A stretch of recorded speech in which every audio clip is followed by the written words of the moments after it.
Hi there. Just a friendly reminder that everything you predominantly see on the mainstream media comes from a special interest lie in order to manipulate you, your feelings and your emotions to cause a certain situation, most likely to divide and conquer you from your true, genuine self or from your fellow man in order to enslave you. Sorry.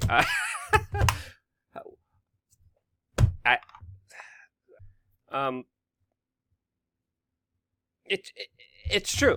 And that's why here, as an independent media organization, we're going to try to decode some of that with, of course, alternative information that challenges the status quo and the authorities that are pretending to be in charge now. And when consuming any form of media, you need to understand that it comes from a particular bias. Me, myself, I have a bias myself. Through my experiences and life choices, my mindset is particular to be more favorable towards certain ideas and unfavorable to others, which plays a very significant role in how I editorialize, select, and choose the different types of news that I do choose to cover in these broadcasts for you. But this is why it's always best to not only be aware of your bias, but to be honest about it so you know what news you're consuming from what particular bias. And the best way I could explain my bias is definitely through my Instagram, instagram.com/WeAreChange, where you could see exactly what I believe through memes. Sometimes I even post about crystals, aliens, fake baby announcements, that's a whole nother thing, and more. The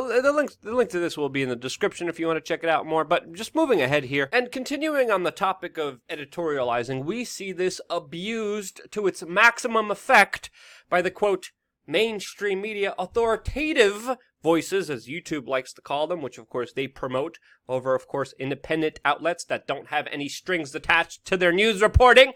But I digress. But you do have to wonder what's going on in our national discourse when the mainstream media obsesses, theorizes, and just emulates itself totally in Russian collusion for about 2 years. Meanwhile, one of the most significant stories in our lifetime, the Jeffrey Epstein story, is pretty much now rarely talked about and literally looks insignificant to the fake news Russian collusion narrative that they've been trying to push on us for a while. Another story that is not getting that much attention and deserves a lot of it is, of course, the story about Julian Assange, which many people have, of course, forgot about. He is the founder of WikiLeaks, and even though Mr. Assange has finished his prison sentence, even though he is finished, allegedly did the hard time for his non-existent crimes of just really showing the truth to the people, but after being already sentenced, the double mandatory sentencing for a horrible crime of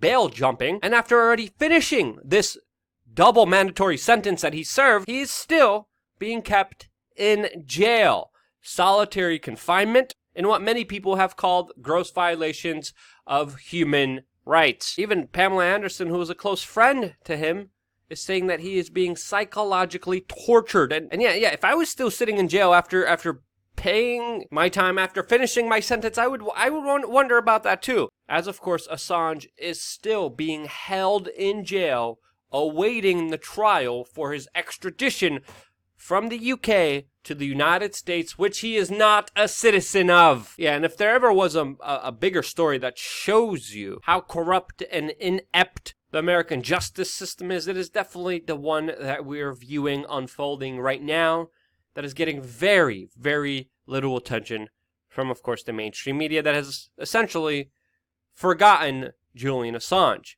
But we got some latest developments today that Assange, who by the way was seeking refuge at the Ecuadorian embassy in the United Kingdom, who by the way, the mainstream media made fun of.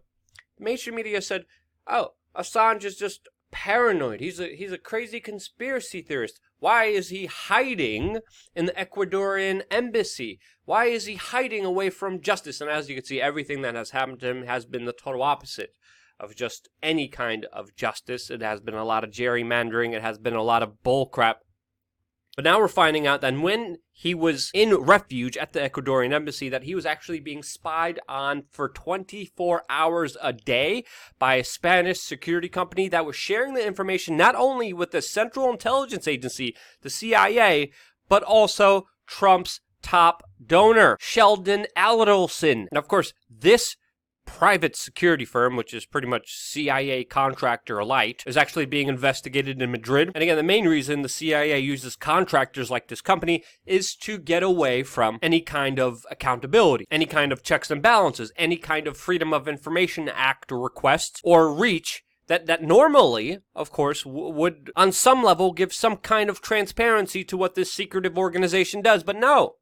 The secretive organization just hires a, quote, private company to conduct some of the more egregious, horrible actions that they commit in their name, but since they're a private company, they are exempt from any kind of transparency. And you would think there would be some kind of rule like, hey, if you're getting money from the taxpayers or if you're getting money from the CIA, it's probably cocaine, crack money anyway. But hey, you're getting some CIA crack money that's funneled through the U.S. government.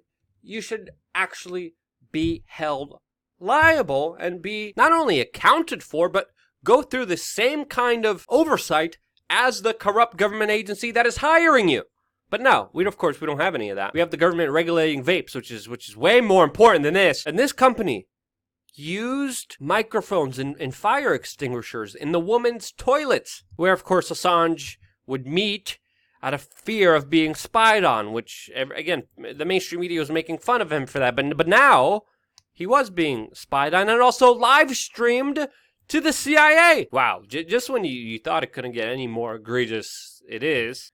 And of course, a lot of this information is public because this information and videos were actually leaked and used for extortion purposes. And allegedly, according to the Ecuadorians, there's even videos of Assange pulling a spirit cooking move, and Ambrovimich, as they call it, Hillary Clinton, Podesta's buddies, but making a dirty Sanchez out of the wall. Again, there's probably some kind of really bad incriminating video, but this just shows you how utterly insane this case is and how essentially overall it's being swept underneath the rug, especially on the boob tube, which I haven't seen any of this reporting on, and only because of this latest incident are we finding out more information about Assange, which we should know more about. Now, continuing to boob tube 2.0, YouTube, in related sweeping things underneath the rug news, this week YouTube stopped displaying the exact numbers of subscribers that people have. And again, this is an alleged attempt at supposedly taking pressure off creators. You know what would help YouTube if you stopped taking pressure off creators? If you would actually explain why you're demonetizing videos. If you would actually explain why you're using soft forms of censorship. If you would actually explain why you deleted entire channels before. If you would actually explain what is going on behind this bipolar, schizophrenic thinking of yours when it comes to the livelihoods of creators that you're putting at risk and paranoia every damn time. That would help the pressure. Knowing the exact number of subscribers, yeah, that wasn't doing nothing for me. Your psychological bull, your abuse, yeah. As a company, that to me is something that has a lot of pressure on a lot of creators. And again, you saw this happen, and again, the numbers for Social Blade are just going to be not there for a lot of people. And as I was tracking this and looking at these numbers, I started realizing I have been losing a huge amount of subscribers, and a lot of people have been notifying me, hey, we are being unsubscribed to this channel that you are watching right now, when they didn't do anything. And right before the poll, I lost somehow 520 minus 16 minus 46 when I was working and busting my butt. And to me, this is extremely fishy, which is going to allow YouTube to manipulate the numbers even more and allow more of their soft censorship. And we have to take a look at this thing as they're announcing more restrictive actions against YouTubers as they are updating their, quote, harassment policy right now with major changes coming soon to the platform, which will result in the banning of thousands of videos for, again, alleged hate speech, which again is just a code word for anything going against the establishment, anything that makes you think, anything that's not regurgitated by the mainstream media. These changes are set to take effect very soon, and when they will, I told you guys we have an email list, right? If you go to WeAreChange.org, or even the link just down below in the description, you could sign up on our email list. Because holy cow, I mean, it's just getting ridiculous right now. And the level of censorship, especially against independent thought, is sure to increase. I mean, look what Twitter recently did. Rolling out a hide replies feature to supposedly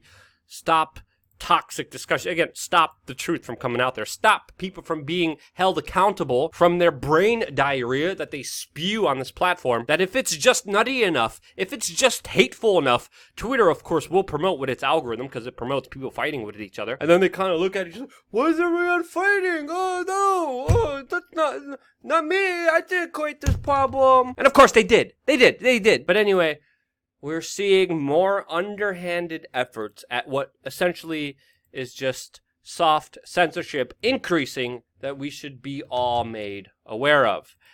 And already, predominantly, all of our videos, as soon as they came out, demonetized.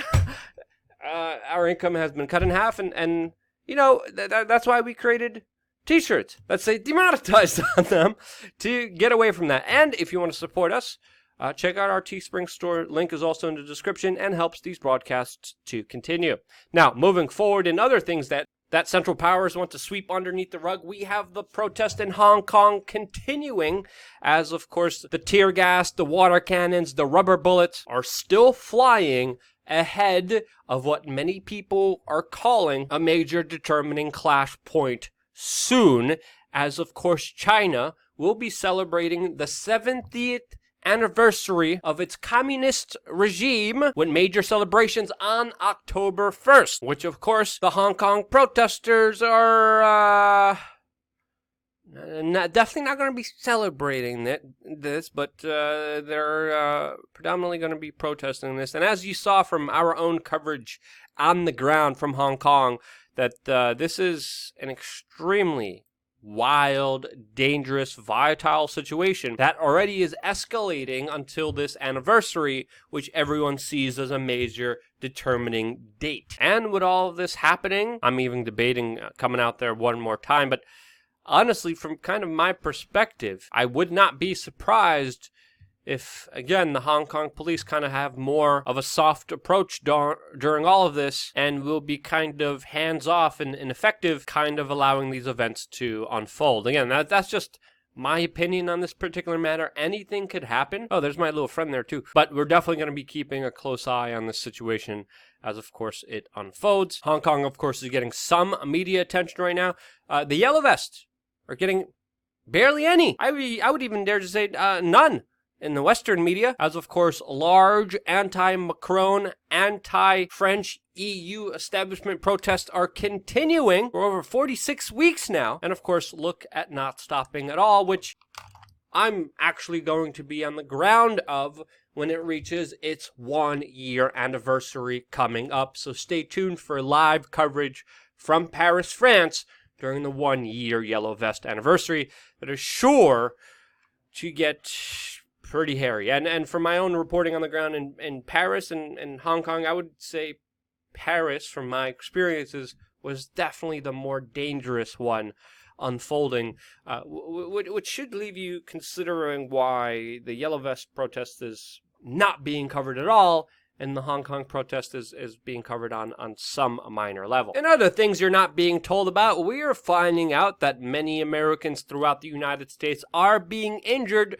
through vaping, not because of vaping, but because of tainted cartridges coming from China, with some of them containing cyanide. Many of them bootleg cartridges that are promised to be THC that people on social media are buying unofficially from China. Yes, bootleg weed vapes that some of them even contain cyanide from China, bought illegally, have caused some of the deaths, but you won't hear in the mainstream media, with governments already banning a lot of them. Another interesting news from China, not only do cancerous cyanide bootleg vapes come from there, but also high-tech surveillance states mega camera that could, of course, find a single face in a crowd of tens of thousands. Yep, with over 500 megapixels, the surveillance state just got more creepy, as now cameras in China are way more powerful than the human eye and will be used to track, trace, and database any dangerous thought criminal. And oh yeah, the United States is spending an annual amount of $1.25 trillion on war and destruction and murder of other people around the globe.